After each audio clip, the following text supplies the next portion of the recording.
Perkenalkan, kami dari kelompok 1 dengan tema ASEAN di tengah rivalitas Amerika Serikat dan Tiongkok. Sebelum lebih lanjut, perkenalkan dulu anggota kelompok kami. Aku Gloria Felina Angela Merai. Aku Rahmat Fikri Rianto. Saya Raiga Putri. Saya Setwari Pangestu. Saya Usni Novia Safitri Nasution. Saya Sabjivin Waru. Saya Feby Putri Suliana. Oke, untuk selanjutnya, tonton video kami. Check it out! Di abad ke-21, pusat dinamika geopolitik dunia perlahan bergeser menuju kawasan Indo-Pasifik. Persaingan yang sebelumnya didominasi oleh kekuatan Barat kini berubah menjadi kompetisi antara dua negara besar, yaitu Amerika Serikat dan Tiongkok. Persaingan ini itu tidak hanya terjadi dalam bidang ekonomi, tetapi juga ke sektor keamanan, teknologi, perdagangan, investasi, hingga pengaruh politik internasional. Menurut David Elzenberg, dalam Where Great Powers Meet, America and China in Southeast Asia, Asia Tenggara merupakan salah satu arena paling penting dalam persaingan kedua negara karena memiliki posisi strategis sekaligus potensi ekonominya yang besar. Di tengah situasi tersebut, ASEAN berada dalam posisi yang sangat dilematis. Di satu sisi, kawasan ini memperoleh manfaat ekonomi dari hubungan dengan Tiongkok. Tapi di sisi lain, banyak negara ASEAN itu masih membutuhkan kerjasama keamanan dengan Amerika Serikat. Oleh karena itu, muncullah pertanyaan penting, bagaimana ASEAN mempertahankan sentralitasnya di tengah rivalitas dua kekuatan besar dunia. Asia Tenggara memiliki nilai geopolitik yang sangat tinggi karena menjadi penghubung antara Samudra Pasifik dengan Samudra Hindia. Jalur perdagangan internasional yang melewati Selat Malaka menjadikan kawasan Asia Tenggara ini menjadi salah satu pusat aktivitas ekonomi global. Dalam bukunya Indo-Pasifik, sebuah konstruksi geopolitik Abraham T. Yadav yang menjelaskan bahwa Indo-Pasifik bukan sekedar konsep geografi semata, tetapi telah berkembang menjadi ruang strategis yang menentukan distribusi kekuatan dunia. Kondisi tersebut yang membuat Amerika Serikat dan Tiongkok berlomba memperluas pengaruhnya di kawasan Asia Tenggara. Lalu, menurut Wenza 2023, rivalitas Sino-Amerika ini telah mendorong adanya perubahan terhadap tatanan regional, sehingga negara-negara di ASEAN menghadapi tekanan untuk menyesuaikan semua kebijakan luar negerinya. Namun, ASEAN sejak awal berdiri itu memiliki prinsip menjaga stabilitas kawasannya melalui kerjasama dan dialog. Oleh karena itu, organisasi ini itu berupaya mempertahankan posisinya sebagai aktor sentral tanpa harus berpihak kepada salah satu kekuatan. Nah, untuk memahami fenomena ini, kelompok kami menggunakan beberapa konsep dalam ilmu hubungan internasional. Yang pertama yaitu teori realisme. Teori realisme ini memandang bahwa setiap negara akan berusaha memaksimalkan kepentingan nasionalnya dan kekuatannya dalam sistem internasional yang bersifat anarkis. Dalam perspektif ini, persaingan antara Amerika Serikat dan Tiongkok merupakan konsekuensi dari perebutan pengaruh global. Kedua, yaitu konsep balance of power, yaitu upaya menjaga keseimbangan kekuatan agar tidak ada satu negara yang dapat mendominasi kawasan. Kehadiran Amerika Serikat di Indo-Pasifik sering dipandang sebagai upaya menyeimbangkan meningkatnya pengaruh Tiongkok. Yang ketiga adalah konsep hedging strategy. Menurut Hunter S. Marston 2024, hedging merupakan strategi negara-negara Asia Tenggara untuk tetap menjalin hubungan dengan kedua kekuatan besar secara bersamaan tanpa melakukan keberpihakan penuh kepada salah satunya. Selain itu, ASEAN juga mengembangkan konsep ASEAN Centrality melalui ASEAN Outlook on the Indo-Pacific atau AOIP yang menempatkan ASEAN sebagai pusat kerjasama regional berdasarkan prinsip inklusivitas, dialog, dan penghormatan terhadap hukum.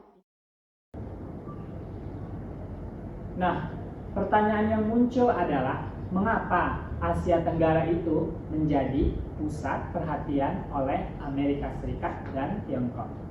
Jawabannya terletak pada posisi strategis kawasan Asia Tenggara, di mana Asia Tenggara terletak berada di persimpangan Samudra Hindia dan Samudra Pasifik, sehingga menjadi jalur utama perdagangan internasional. Ribuan kapal yang membawa energi, bahan baku, dan barang manufaktur melintasi kawasan ini setiap tahunnya. Menurut David L. Sambau, Asia Tenggara merupakan titik pertemuan kepentingan ekonomi dan keamanan kedua kekuatan besar. Karena itu, siapa yang memiliki pengaruh lebih besar di kawasan tersebut akan memperoleh keuntungan strategis dalam politik global. Selain faktor geografis, Asia Tenggara juga merupakan salah satu kawasan dengan pertumbuhan ekonomi tercepat di dunia dan memiliki populasi yang besar. Hal ini menjadikan ASEAN bukan hanya sebagai objek, tetapi juga mitra yang sangat penting dalam percaturan internasional. Amerika Serikat memandang Indo-Pasifik sebagai kawasan yang sangat menentukan keseimbangan kekuatan global. Oleh karena itu, Washington mengembangkan strategi Free and Open Indo-Pasifik, yaitu visi kawasan yang terbuka, aman, dan berbasis aturan internasional.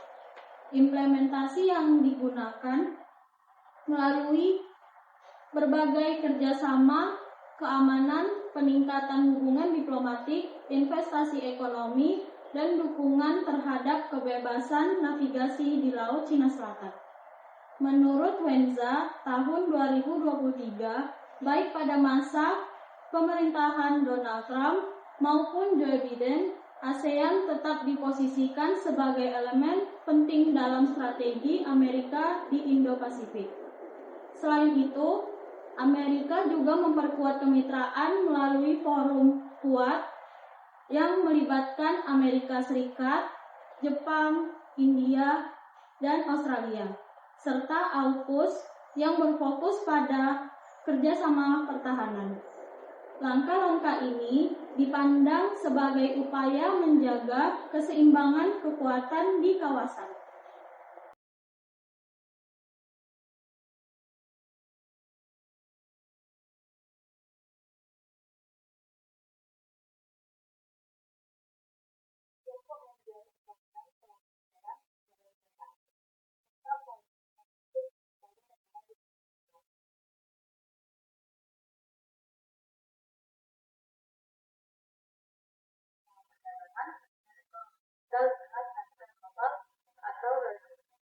Namun demikian, di balik pertemuan ekonomi tersebut terdapat persoalan keamanan, terutama terkait klaim Tiongkok di Laut Cina Selatan yang bersinggungan dengan kepentingan beberapa negara di ASEAN, seperti Filipina, Vietnam, Malaysia, dan Brunei.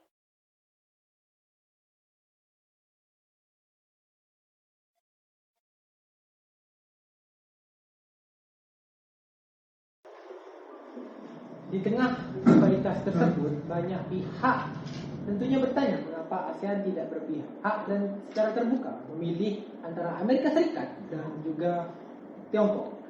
Sederhana, jawabannya adalah karena ASEAN memiliki prinsip ASEAN Centrality, yaitu menempatkan ASEAN sebagai penggerak utama arsitektur kerjasama kawasan. Nah, pada tahun 2019, ASEAN mengadopsi ASEAN Outlook on the Indo-Pacific atau AOIP yang menekankan bahwa Indo-Pasifik seharusnya menjadi kawasan dialog dan kerjasama, bukan menjadi arena untuk rivalitas. Adapun prinsip yang diusung meliputi keterbukaan, inklusivitas, penghormatan terhadap hukum internasional, dan sentralitas ASEAN.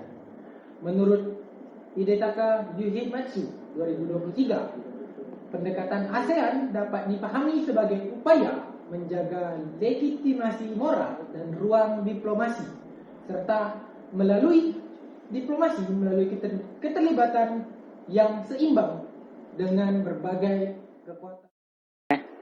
Dalam perspektif hubungan internasional, strategi yang paling menggambarkan kebijakan ASEAN saat ini adalah hedging. Menurut Hunter S. Marston, hedging merupakan strategi untuk tetap menjalin hubungan dengan dua kekuatan besar secara bersamaan sehingga suatu negara tidak sepenuhnya bergantung pada satu pihak. Sebagai contoh, banyak negara ASEAN menerima investasi, perdagangan dan proyek infrastruktur dari Tiongkok. Tetapi pada saat yang sama juga mereka memperkuat kerjasama pertahanan dan keamanan dengan Amerika Serikat. Strategi ini memungkinkan negara-negara ASEAN memperoleh manfaat ekonomi sekaligus mengurangi resiko keamanan. Namun, apabila rivalitas kedua negara semakin tajam, ruang untuk mempertahankan strategi tersebut dapat menjadi Salah satu contoh nyata rivalitas Amerika Serikat dan Tiongkok di Asia Tenggara adalah konflik di Laut Cina Selatan. Kawasan ini itu bukan sekedar wilayah laut biasa, melainkan jalur perdagangan internasional yang menghubungkan berbagai pusat ekonomi dunia. Selain itu, wilayah ini diperkirakan memiliki cadangan minyak, gas alam, dan sumber daya perikanan yang sangat besar. Tiongkok mengklaim sebagian besar wilayah tersebut melalui konsep Nine Dash Land, sedangkan beberapa negara ASEAN seperti Filipina, Vietnam, Malaysia, dan Brunei juga memiliki klaim berdasarkan hukum internasional. Menurut RSIS Maritime Affairs Program pada tahun 2023, meningkatnya rivalitas di Laut Cina Selatan menciptakan tantangan keamanan sekaligus menguji kemampuan ASEAN dalam menjaga stabilitas kawasan. Selain Laut Cina Selatan, isu terkait Taiwan juga menjadi perhatian yang sangat penting. Menurut Panmunjom 2025, apabila terjadi konflik di Selat Taiwan, dampaknya tidak hanya dirasakan oleh Tiongkok ataupun Amerika Serikat saja, tapi dirasakan oleh semua negara yang ada di kawasan Asia Tenggara. Hal ini disebabkan karena jalur perdagangan, rantai pasok global, serta industri teknologi dunia yang sangat bergantung pada stabilitas kawasan Asia Tenggara. Oleh sebab itu, banyak negara ASEAN memilih pendekatan diplomasi dan dialog dibandingkan dengan konfrontasi, karena konflik bersenjata akan berdampak langsung terhadap pertumbuhan ekonomi kawasan. Sebagai negara terbesar di ASEAN, Indonesia memiliki peran strategis dalam menjaga stabilitas kawasan. Politik luar negeri Indonesia yang berlandaskan prinsip bebas aktif mendorong Indonesia untuk tidak memihak salah satu kekuatan besar, tetapi tetap aktif membangun kerjasama internasional. Menurut Yusa Adihartanto tahun 2025, strategi Indonesia dapat dikategorikan sebagai strategic hedging, yaitu menjaga hubungan ekonomi dengan Tiongkok sekaligus mempertahankan kerjasama keamanan dengan Amerika Serikat. Pendekatan ini memungkinkan Indonesia memperoleh manfaat dari kedua pihak tanpa kehilangan independensi dalam menentukan kebijakan luar negerinya. Berdasarkan berbagai literatur yang kami pelajari, kelompok kami menilai bahwa ASEAN saat ini menghadapi situasi yang semakin kompleks. Di satu sisi, Tiongkok merupakan mitra dagang utama bagi banyak negara ASEAN dan memberikan peluang besar melalui investasi serta pembangunan infrastruktur. Namun di sisi lain, kehadiran Amerika Serikat masih dianggap penting dalam menjaga keseimbangan keamanan kawasan. Oleh karena itu, kebijakan memilih salah satu pihak justru berpotensi mengurangi ruang diplomasi ASEAN.